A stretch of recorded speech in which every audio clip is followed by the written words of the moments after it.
Hello welcome back to my channel midnight photo സ്റ്റുഡിയോയുടെ episode 8 കാണാം. കീജുവിൻ്റെ ചെറുതിലൊരു ഇൻസിഡൻറ്റ് കാണിച്ചുകൊണ്ടാണ് ഈ എപ്പിസോഡ് സ്റ്റാർട്ട് ചെയ്യുന്നത്. അങ്കിൾ ക്യാമറ കൊടുത്ത് തൻ്റെ ഫോട്ടോ എടുക്കാൻ കീജുവിനോട് പറയുമ്പോൾ നമ്മൾ അടുത്ത ആഴ്ച ഇതൊക്കെ വിട്ട് ജീവിക്കാൻ വേണ്ടി ഐലൻഡിലേക്ക് പോവുകയില്ലേ, പിന്നെ എന്തിനാ ഇപ്പോൾ ഈ ഫോട്ടോ, ഇത് ഫ്യൂണറിന് വേണ്ടിയിട്ടുള്ള ഫോട്ടോ അല്ലേ എന്ന് കീജുൻ ചോദിക്കും. ഞാൻ പ്രിപ്പയർ ചെയ്ത് വെക്കുന്നതേ ഉള്ളൂ, ജീവിതത്തിൽ ആർക്ക് എന്താണ് സംഭവിക്കുക എന്ന് പറയാൻ സാധിക്കില്ലല്ലോ എന്ന് അങ്കിൾ പറയും. അങ്ങനെ അങ്കിളിൻ്റെ ഫോട്ടോ കീജുൻ എടുത്തു കൊടുക്കാൻ നിൽക്കുമ്പോൾ, നിങ്ങൾ എപ്പോഴെങ്കിലും എന്തെങ്കിലും മരിക്കുകയാണെങ്കിൽ ഈ ഫോട്ടോ സ്റ്റുഡിയോയിലേക്ക് വരണം എന്ന് എനിക്ക് പ്രോമിസ് ചെയ്യാൻ പറയുമ്പോൾ, സ്റ്റുഡിയോ ഓണേഴ്സിന് ഒരിക്കലും സ്റ്റുഡിയോയിലേക്ക് വരാൻ സാധിക്കില്ല എന്ന് അങ്കിൾ ഒരു നിരാശയിൽ തന്നെ പറയും. മരിച്ച ആളുകൾക്ക് വേണ്ടിയിട്ടുള്ളതാണ് ഈ സ്റ്റുഡിയോ. ഓണേഴ്സ് ഈ ക്യാമറയുടെ പവർ കൊണ്ട് വർക്ക് ചെയ്യുന്നതേ ഉള്ളൂ.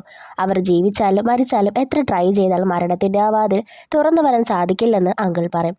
ഇതൊക്കെ കേട്ട വിഷമത്തിൽ ഈ ക്യാമറ കൊള്ളില്ല, എനിക്കിഷ്ടമായില്ല എന്ന് പറഞ്ഞ് ഫോട്ടോ എടുക്കാതെ കീജുൻ പോകും.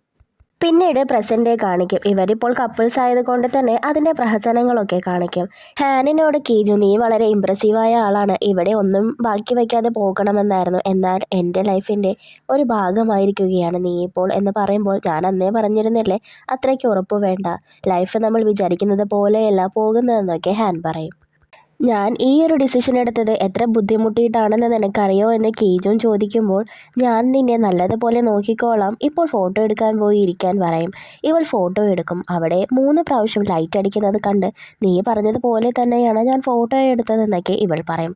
അവൾ ആ ഫോട്ടോ എടുത്ത് നോക്കാൻ പോകുമ്പോൾ, ഇവൻ വേണ്ട, എനിക്ക് ഈ ഫോട്ടോ വേണ്ട എന്ന് പറയും. അവൻ ആ ക്യാമറയും കൊണ്ട് പോകാൻ പോകുമ്പോൾ ഇവൾ പുറകെ ചെന്ന്, അതെന്താ നീയല്ലേ ഇത് ട്രഡീഷണൽ ആണെന്ന് പറഞ്ഞത്, ഞാൻ ബാഡായിട്ടാണോ ഫോട്ടോ എടുത്തതെന്ന് കരുതിയിട്ടാണോ എന്ന് ചോദിച്ച് അത് ചെക്ക് ചെയ്യാൻ ചെല്ലും. എന്നാൽ അവൻ ആ ക്യാമറ മുകളിലേക്ക് പൊക്കി പിടിക്കും. അവൾ അത് പിടിക്കാൻ ശ്രമിക്കും. ഇവളൊന്ന് നോക്കി, നീ ഇത് മനഃപൂർവ്വമല്ലേ ഈ ഒരു സീൻ ഇപ്പോൾ ക്രിയേറ്റ് ചെയ്തത്, ഇത്രയ്ക്കും അടുത്ത് വരാനല്ലേ എന്നിവൾ ചോദിക്കുമ്പോൾ, അതൊന്നുമല്ല, അത് ഈ ക്യാമറയാണെന്ന് ഇവൻ പറയുമ്പോൾ ഇവൾക്കത് വളരെ ക്യൂട്ടായിട്ട് തോന്നും. ഇവൾ അവനെ കിസ് ചെയ്യും. അപ്പോഴാണ് ഇവൻ അന്വേഷിച്ച് മാനേജർ അവിടേക്ക് വരുന്നത്. വേഗം തന്നെ അവളെയും കൂട്ടി ഇവൻ ഒളിക്കാൻ ശ്രമിക്കും. എന്തിനാണ് നമ്മളിപ്പോൾ ഒളിക്കുന്നതെന്ന് ഇവൾ ചോദിക്കുമ്പോൾ, എനിക്കറിയില്ല, ഇങ്ങനെ ചെയ്യാനാണ് തോന്നിയതെന്ന് പരക്കം പറഞ്ഞ് കീജും പറയും. ഡ്രസ്സിൻ്റെ ഇടയിൽ അവളെ ഹൈഡ് ചെയ്യും. മാനേജർ വരുന്നത് കാണുമ്പോൾ, എന്തൊരു ക്ഷീണമാണ്, ഞാനൊന്ന് മയങ്ങിപ്പോയെന്നൊക്കെ ഓവർ ആക്ട് ചെയ്തുകൊണ്ട് കീജും പറയും. ഇവരിങ്ങനെ സംസാരിച്ചു കൊണ്ടിരിക്കുന്നതിൻ്റെ ഇടയിൽ ഹാൻ കീജുവിൻ്റെ കയ്യിലൊക്കെ പിടിക്കുന്നുണ്ട്. നാംഗു ഏറെ സ്ട്രേഞ്ച് ആയിട്ടാണ് നടക്കുന്നതെന്ന് മാനേജർ ഇവനോട് പറയും. എന്താണെന്ന് കീജുൻ ചോദിക്കുമ്പോൾ, നാംഗു വീട്ടിലേക്ക് പോകാൻ കൂട്ടാക്കുന്നില്ല, എപ്പോഴും വർക്കൊക്കെ കഴിഞ്ഞ് ഭാര്യയെ കാണാൻ വീട്ടിലേക്ക് പോകുന്ന നാംഗു ഇപ്പോൾ അതിന് താല്പര്യപ്പെടുന്നില്ല എന്നിവൻ പറയും. അതെന്തായിരിക്കുമെന്ന് കീജുൻ ചിന്തിക്കും. മാനേജർ അതിൻ്റെ ഇടയ്ക്ക്, അല്ല മിസ് ഹാൻ എവിടെയാണ്, നിനക്കറിയോ, അവളുടെ പ്ലേസിലെ ലൈറ്റ്സൊക്കെ ഓഫാണെന്ന് മാനേജർ പറയും. ഇത് കേട്ട് ഹാനും അതേപോലെ തന്നെ കീജുനും ഒന്ന് പതറും. ഇവനുടനെ തന്നെ വീണ്ടും ആക്ടിങ്. ഞാനതൊക്കെ എങ്ങനെ അറിയാനാണ്, അവൾ എവിടെ പോയാലും എന്നോട് പറഞ്ഞിട്ടൊന്നുമല്ലല്ലോ പോകുന്നത്, ഇത്ര ലേറ്റ് ആയില്ലേ, അവൾ ഉറങ്ങിക്കാണുമെന്നൊക്കെ ഇവൻ പറയും. അതും ഇതുമൊക്കെ അങ്ങനെ പറഞ്ഞ് ആ പാവ മാനേജറിനെ ഒരു കണക്കിന് ഇവൻ പറഞ്ഞു വിടും. മോർണിംഗിൽ ഇവർക്കുള്ള ഫുഡൊക്കെ പ്രിപ്പയർ ചെയ്യുകയായിരിക്കും മാനേജറും നാംഗുവും. നാംഗുവിനോട്, നിനക്കിന് സമാധാനമായി പോകാമല്ലോ, അതിരിക്കട്ടെ വൈഫിന് ഫ്ലവേഴ്സൊക്കെ കിട്ടിയില്ലേ എന്നിവൻ ചോദിക്കുമ്പോൾ ഇന്നലെ നടന്ന കാര്യങ്ങൾ അവൻ ഓർക്കും. അവർ ഹഗ് ചെയ്യുന്നത് കണ്ട് ഇറങ്ങുമ്പോൾ നാംഗു വീണ്ടും ഒന്ന് തിരിഞ്ഞു നോക്കും. അവൾ അവനെ മാറ്റി, നീ എന്താ ഇവിടെ എന്ന് ചോദിക്കും. ഈ ഫ്ലവേഴ്സ് നീയല്ലേ അപ്പോൾ ഓർഡർ ചെയ്തത്. ഇവൾ അല്ല എന്ന് പറയും. സെൻറ്ററിൻ്റെ പേരൊന്നും ഉണ്ടായിരുന്നില്ല, നിന്റെ നെയിം മാത്രമാണ് ഉണ്ടായിരുന്നെന്ന് പറയും. എന്നാലും കുഴപ്പമില്ല, അതാരായിരുന്നാലും എനിക്ക് നിന്നെ കാണാൻ സാധിച്ചല്ലോ എന്ന് ഇവൻ പറയും. നീ വളരെ ഡള്ളായിരിക്കുന്നല്ലോ എന്ന് പറഞ്ഞ് അവളെ തൊടാൻ പോകുമ്പോൾ ഇത് കണ്ടു നിന്ന് നാംഗുവിന് വല്ലാത്ത ദേഷ്യം വരും. ആ പവറിൽ അവിടുത്തെ ലൈറ്റ് പൊട്ടിത്തെറിക്കും. ഇവൾക്കൊന്നും പറ്റാതെ നോക്കി ഓക്കെ ആണോ എന്നിവൻ തിരക്കുമ്പോൾ, എന്നെ ഒരിക്കലും വിളിക്കാനോ ഒരിക്കലും ഇങ്ങോട്ട് ഇതേപോലെ വരാനോ ശ്രമിക്കരുതെന്നും എനിക്കതൊക്കെ അൺകംഫർട്ടബിൾ ആണെന്നും പറഞ്ഞ് അവൾ അകത്തേക്ക് കയറും. ഇത് കേട്ടതും ആകെ നിരാശനായി ആ ഫ്ലവേഴ്സൊക്കെ താഴെയിട്ട് അവൻ പോകും. ഇതെല്ലാം കണ്ട് വളരെ സങ്കടവും ദേഷ്യവും നാംഗുവിന് വരും. വീണ്ടും പ്രസന്റ് ഡേ കാണിക്കും. ഇതൊന്നും അറിയാത്ത മാനേജർ, നീ എപ്പോഴാണ് പോകുന്നത്, നീ വൈഫിൻ്റെ കൂടെ ഫോട്ടോ എടുക്കുന്നില്ലേ എന്നൊക്കെ ചോദിച്ചുകൊണ്ടേയിരിക്കും. നാംഗുവിൻ്റെ ദേഷ്യം കാരണം ആ സ്പൂണ് ഒടിഞ്ഞു പോകും. ഹീറ്റിന് പകരം നാംഗു ലീഫ് വെച്ചത് കൊണ്ട് അവിടെ ഫയർ ഉണ്ടാകും. ഒരു കണക്കിന് മാനേജർ അത് അണയ്ക്കും. അവിടേക്ക് ചിരിച്ചു കളിച്ചുകൊണ്ട് അപ്പോഴാണ് കീജുനും ഹാനും വരുന്നത്. ഇവരെ കണ്ട്, നിങ്ങൾ എന്താണ് ഒരുമിച്ച് എന്ന് ചോദിക്കും. ഇവന് പൊട്ടാനായതുകൊണ്ട് ഇവരെന്തൊക്കെയോ പറഞ്ഞു, അവനത് വിശ്വസിച്ചു. വീണ്ടും അവർ ഒരുമിച്ചിരിക്കാൻ പോകുമ്പോൾ, നിങ്ങൾ എന്ത് ഭാവിച്ചാണ്, നിങ്ങളുടെ സേഫ് സോൺ കാരണം ഞങ്ങളെ കൊല്ലുമോ എന്നൊക്കെ മാനേജർ ചോദിക്കും. അത് കേട്ടതും ഇവർ 2 വശങ്ങളിലായി ഇരിക്കും. കഴിച്ചുകൊണ്ടിരിക്കുമ്പോൾ, വിസിറ്ററിൻ്റെ ഫാമിലിയെ ഇന്നലെ സേഫായി കൊണ്ടാക്കിയോ എന്ന് കീജുൻ ചോദിക്കുമ്പോൾ, ചെയ്തു, പക്ഷെ തൻ്റെ ഹസ്ബൻഡ് തന്നെ ചതിക്കാൻ ഒരു വഴിയുമില്ലെന്നാണ് അവർ പറഞ്ഞതെന്ന് മാനേജർ പറയും. ഒരുപാട് കരഞ്ഞാണ് പോയതെന്നും പറയും. എന്നിട്ട് ചീറ്റിങ്ങോ എന്ന് നാംകു ചോദിക്കും. നീ ഇന്നലെ ഇവിടെ ഇല്ലാതിരുന്ന ടൈമിൽ ഒരു വിസിറ്റർ വന്നിരുന്നു. അയാളുടെ ലാസ്റ്റ് മൊമെൻറ്റ് അയാൾ സ്നേഹിക്കുന്ന ആളുടെ ഒപ്പമായിരിക്കണമെന്നായിരുന്നു അയാൾ ആഗ്രഹിച്ചതെന്ന് പറയും. പക്ഷേ അയാൾക്ക് ചൂസ് ചെയ്യാൻ സാധിക്കുന്നുണ്ടായിരുന്നില്ല. ഒരു വശത്ത് ഭാര്യയും മറുവശത്ത് കാമുകിയും. ആരെ വേണമെന്ന് ഡിസൈഡ് ചെയ്യാൻ പറ്റുന്നുണ്ടായിരുന്നില്ല. അവസാനം അയാൾ ആരെങ്കിലും ചൂസ് ചെയ്ത് കാണുമല്ലോ, തീർച്ചയായും അത് ഭാര്യ ആയിരിക്കുമല്ലേ എന്ന് നാംകു ചോദിക്കുമ്പോൾ അയാൾ കംഫർട്ടായി അയാളുടെ ഗേൾ ഫ്രണ്ടിൻ്റെ കൈകളാണ് പിടിച്ചതെന്ന് മാനേജർ പറയും. ഇത് കേട്ടതും ഇവന് വീണ്ടും ദേഷ്യം വരും. ഇപ്രാവശ്യം ദേഷ്യം വരുമ്പോൾ സ്പൂൺ മാത്രമല്ല ടേബിളിൻ്റെ ഒരു കാല് മുടിയും.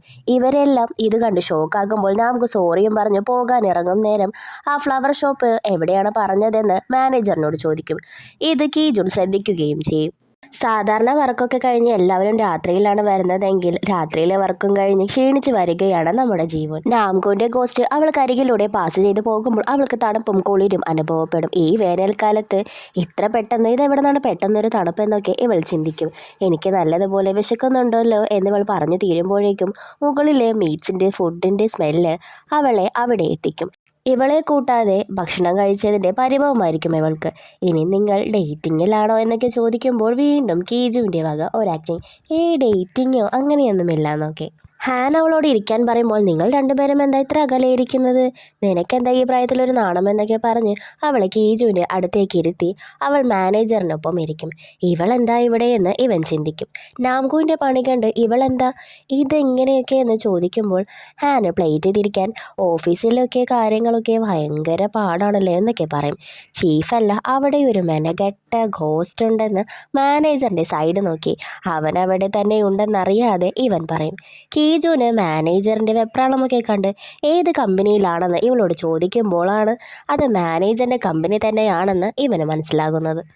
എനിക്കവിടെ വർക്ക് ചെയ്യുന്ന ഒരാളെ അറിയാമെന്നും അവൻ്റെ ബ്ലൈൻഡ് ഡേറ്റിനെ കുറിച്ച് പറയാൻ തുടങ്ങിയത് മാനേജർ അവൻ്റെ ദേഹത്തേക്ക് വെള്ളമൊഴിക്കും. ഇത് കണ്ട് എന്താ ഇത്, ഒരു കപ്പ് തന്നെയല്ലേ ഇപ്പോൾ മൂവ് ആയതെന്ന് ജീവൻ പറയുമ്പോൾ കപ്പ് തന്നെയോ, നീ എന്തൊക്കെയാ പറയുന്നത്, നിനക്കേ നല്ല ഉറക്കത്തിൻ്റെ കുറവുണ്ട്, സ്ട്രെസ്സൊക്കെ കൂടുതലുണ്ടെന്നാണ് തോന്നുന്നതെന്ന് ഹാൻ പറയും. ഹാൻ പറയുന്നത് കേട്ട് അതായിരിക്കുമെന്ന് ഇവളും പറയും. എന്നാലും ഇനി എൻ്റെ മുന്നിൽ വെച്ച് ബ്ലൈൻഡ് ഡേറ്റ് എന്നുള്ള വാക്ക് പറയരുത്. ഒരു ബ്ലൈൻഡ് ഡേറ്റിന് ആളെ കാണുന്നതിന് മുന്നേ ഒരു ട്രോമ കിട്ടിയിട്ടുള്ള ആളാണ് ഞാൻ എന്ന് പറയും. അപ്പോഴാണ് മാനേജർക്ക് താൻ ചാറ്റ് ചെയ്തുകൊണ്ടിരുന്ന അവൻ്റെ ഓൺലൈൻ ലവറിൻ്റെ പേര് ജീവോനാണെന്നും പ്രൊഫൈൽ പിക്കിൽ ഹാനോടൊപ്പം ഈ ജീവോൻ ഉണ്ടായിരുന്നതെന്നും അവൻ ഓർക്കുന്നത്. ഈ സത്യം അറിഞ്ഞതും അവൻ ഷോക്കാകും. ജീവോൻ ഇവരോട് ഇവിടെ എന്താ 4 ഗ്ലാസ് ഉള്ളത്, ഇനി വല്ല ഗോസ്റ്റുമാണോ എന്നിവൾ തമാശയ്ക്ക് ചോദിക്കും. മാനേജർ ജീവനെ വേറെ രീതിയിലേക്ക് നോക്കുന്നത് കാണുമ്പോൾ കീജുവിന് എന്തോ ഡൗട്ട് അടിക്കും. പിന്നീട് നാംകു ആ ഫ്ലവർ ഷോപ്പിൽ വരുന്നതാണ് കാണിക്കുന്നത്. അവിടെ തൻ്റെ ഭാര്യയുടെ ഫോട്ടോസ് ഇവൻ കാണുമ്പോഴാണ് ഇവളുടെ ആഗ്രഹപ്രകാരം ഫ്ലവർ അറേഞ്ച്മെൻറ്റ്സ് പഠിക്കാനായിട്ട് പോയിരുന്നത് ഇവിടെയാണെന്ന് ഇവൻ അറിയുന്നത്. ഈ ബോയ് ഫ്രണ്ട് നാംകുവിൻ്റെ വൈഫിന് മെസ്സേജ് അയക്കാൻ ശ്രമിക്കുന്നുണ്ടെങ്കിലും ചെയ്യില്ല. അവിടെ അപ്പോഴത്തേക്കും കസ്റ്റമർ വരും. ഇയാളുടെ ശ്രദ്ധ തിരിയുമ്പോഴേക്കും ഉടനെ നാംകു ആ ഫോൺ എടുത്ത് പരിശോധിക്കും. ഒരുപാട് മെസ്സേജസ് ഇയാൾ ഈടായിട്ട് അയച്ചിട്ടുണ്ടെങ്കിലും ഇവൾ റിപ്ലൈ ഒന്നും കൊടുത്തിട്ടുണ്ടാകില്ല. എന്നാൽ കുറച്ച് മുന്നത്തെ എടുത്ത് നോക്കുമ്പോൾ ഇവർ പരസ്പരം ഇഷ്ടമാണെന്ന് അയച്ച മെസ്സേജൊക്കെ ഇവൻ കാണും. ഇത് എപ്പോൾ മുതലാണ് തുടങ്ങിയതെന്ന് പോലും ഇവന് മനസ്സിലാകില്ല. വളരെ സങ്കടവും ദേഷ്യവും നാംകുവിന് വരും. ആ ദേഷ്യത്തിൽ അവിടെ ഉണ്ടായിരുന്ന വിൻഡോ ഗ്ലാസ് ഇവൻ പൊട്ടിക്കും. വന്ന കസ്റ്റമർ പോവുകയും ചെയ്യും. ഈ ബോയ് ഫ്രണ്ട് അത് ക്ലീൻ ചെയ്യുമ്പോൾ അവിടെ ഉണ്ടായിരുന്ന ഒരു ഫ്ലവർ പോട്ട് നാംകുവിൻ്റെ എനർജി കൊണ്ട് ഈ ബോയ് ഫ്രണ്ടിൻ്റെ തലയിൽ ഇടാൻ നോക്കും. എന്നാൽ അവിടേക്ക് കൃത്യസമയത്ത് തന്നെ കീജുൻ വരും. നാംകു ഇവനോട് കാര്യങ്ങളെല്ലാം പറയും. അവൾ എന്നിൽ നിന്നും ഡിവോഴ്സാണ് പ്രതീക്ഷിച്ചിരിക്കുന്നതെന്ന് എനിക്കറിയില്ലായിരുന്നു. 8 വർഷമായി എനിക്ക് അവളെ അറിയാം. എന്നാൽ ഈ കാണുന്ന എൻ്റെ ഭാര്യനെ എനിക്ക് മനസ്സിലാകുന്നില്ല എന്നും നാംകു പറയും. ഞാൻ ഒരു ഗോസ്റ്റിനെ അവൻ്റെ അടുത്ത് വിട്ട് പേടിപ്പിക്കാം, അല്ലെങ്കിൽ ഒരു ഈവിൾ സ്പിരിറ്റിനെ ഫ്ലവർ ഷോപ്പിൽ എത്തിച്ച് അവനെ പതിയെ പതിയെ കൊല്ലാം, അതുമല്ലെങ്കിൽ പൊസസിലൂടെ അവനെ ഭ്രാന്തനാക്കാം. ഇതിലേതാ വേണ്ടതെന്ന് കീജുൻ ചോദിക്കുമ്പോൾ നാംകു അതൊന്നും വേണ്ട, അതെല്ലാം ക്രൈമാണെന്ന് പറയും. ഇതറിയാവുന്നത് കൊണ്ട് തന്നെയാണ് ഇവനിങ്ങനെ പറയുന്നതും. അതിതീവ്രമായ അടങ്ങാത്ത ആഗ്രഹമുള്ളവർ ഈവിൾ സ്പിരിറ്റ് ആകുമെന്ന് നിനക്കറിയില്ലേ? ഹൂനിനെ പോലെ ചിലപ്പോൾ നീയും ആയേക്കാം. നാളെ വിസിറ്റേഴ്സ് ആരും ഉണ്ടാകില്ല, നീ കുറച്ച് നാൾ റെസ്റ്റ് എടുക്ക് എന്ന് കീജു നാംകുവിനോട് പറയും. നല്ലതുപോലെ ആലോചിച്ച് വേണം നീ ഇനി എന്ത് ചെയ്യണമെന്ന് തീരുമാനിക്കാനെന്നും കീജുൻ പറയും. ഹാൻ കേജുവിനോട് ഫുഡ് കഴിച്ചു ഡിന്നറിന് എന്താണ് എന്നൊക്കെ മെസ്സേജ് അയക്കുമ്പോൾ എല്ലാറ്റിനും ഓക്കെ എന്ന് 3 ലെറ്ററിൽ കൂടാതെ അവൻ റിപ്ലൈ ഒന്നും അയക്കില്ല. ഇത് കണ്ട് ഹാന് ശരിക്കും ദേഷ്യം വരാം. അവിടേക്ക് വന്ന കൊളീഗ് ചേച്ചി, നീ ആ സ്റ്റുഡിയോയുടെ കൂടെ ലോ ഫോം ഇട്ടപ്പോൾ നല്ല രാശിയാണല്ലോ എന്നൊക്കെ പറയാം. ആരോടും പറയരുത്, ലീഹ്യുൻ, അതായത് ഇവളുടെ എക്സ് ബോസിന് പോലും റീച്ച് ചെയ്യാൻ സാധിക്കാത്ത ഒരു വേൾഡ് ഉണ്ട്, അത് നൈറ്റ് വേൾഡ് എന്നൊക്കെ പറയാം എന്നിവൾ പറഞ്ഞ് സീരിയസ് ആയിട്ട് തുടങ്ങുമ്പോഴേക്കും നിന്റെ കിളി പോയിരിക്കുകയാണല്ലേ, നല്ല സ്ട്രെസ് ഉണ്ടല്ലേ, ആ ലീഹ്യുൻ മിനിസ്റ്റർ ആകുമെന്ന് കരുതിയിട്ടാണോ എന്നൊക്കെ ചേച്ചി ചോദിക്കും. ന്യൂസിലും അത് തന്നെയാണ് വാർത്ത. ഇവൾ അതൊന്നും മൈൻഡാക്കില്ല. രാത്രിയായിട്ടും ഈ ദിവസം ഒന്നും കേജുവിൻ്റെ കോള് കാണാത്തത് എന്താണെന്ന് ഇവൾ ചിന്തിക്കും. അങ്ങോട്ട് വിളിച്ചാൽ ഇനി എന്തെങ്കിലും തോന്നുമോ, വിളിക്കണോ എന്നൊക്കെ 2 ചിന്തയിൽ കിടക്കുമ്പോൾ അവൾ അറിയാതെ ഉറങ്ങിപ്പോകും. പിറ്റേ ദിവസം കേജുൻ വിളിച്ച് ഞാൻ പുറത്തുണ്ട്, ഒന്ന് കാണണമെന്ന് പറയും. ഇത് കേട്ട് വെപ്രാളത്തിൽ താഴെ കിടക്കുന്ന ജീവുവിൻ്റെ കാലും ചവിട്ടിയായിരിക്കും അവൾ ഓടുന്നത്.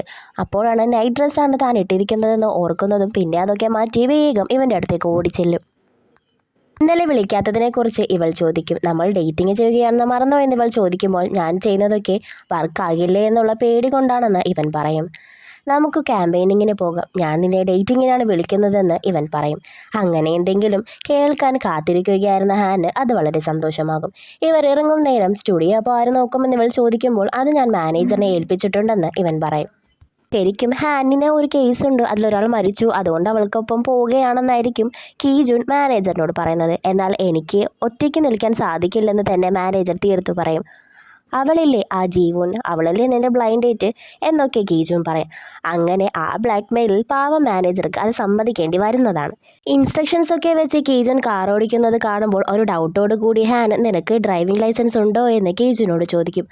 പേടിക്കണ്ട, ഉണ്ട് എന്ന് പറയും. എപ്പോൾ എടുത്തതാണെന്ന് ചോദിക്കുമ്പോൾ 20-21 വയസ്സിൽ എടുത്തതാണെന്ന് പറയും. എന്നാൽ അത് കഴിഞ്ഞ് ആദ്യമായാണ് ഇവൻ ഡ്രൈവ് ചെയ്യുന്നതെന്ന് അറിയുമ്പോൾ ഹാൻ്റെ കിളികൾ പറക്കാൻ തുടങ്ങും.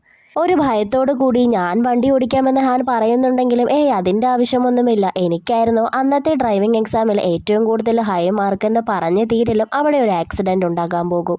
കീജുവിൻ്റെ ഡ്രൈവിംഗ് കണ്ട് ഹാൻ ഒരുപാട് ഭയക്കും. എന്നാലും അവൾ ഒന്നും പുറത്ത് കാണിക്കില്ല. എങ്ങോട്ടോ ആ കാർ ചലിക്കുന്നത് കാണിച്ചുകൊണ്ടാണ് ഈ പാർട്ട് ഇവിടെ അവസാനിക്കുന്നത്. അപ്പോൾ വീഡിയോ ഇഷ്ടപ്പെട്ടാൽ like, share and subscribe. Next വീഡിയോയിൽ കാണാം. ബൈ.